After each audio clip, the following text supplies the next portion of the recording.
थाना सहरा मऊ उत्तरी में एक घटना हुई है। एक लड़के ने अपने पिता के सर पे डंडा मार दिया। वृद्ध होने के कारण उनकी तबीयत खराब हो गई। तुरंत उसको लेके उन लोग हॉस्पिटल गए।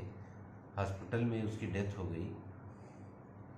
जानकारी में ये आया है कि वो जो वृद्ध व्यक्ति थे वो सो रहे थे और जोर जोर से खर्राटे उनको आ रहे थे। इसी से खींच करके उनके लड़के ने उनसे झगड़ा किया और उसी में बाता कहनी में उसने एक डंडा मार दिया उनको, जिससे उनकी तबीयत बिगड़ गई और उन्हें अस्पताल ले जाना पड़ा, जहाँ यह हादसा हुआ।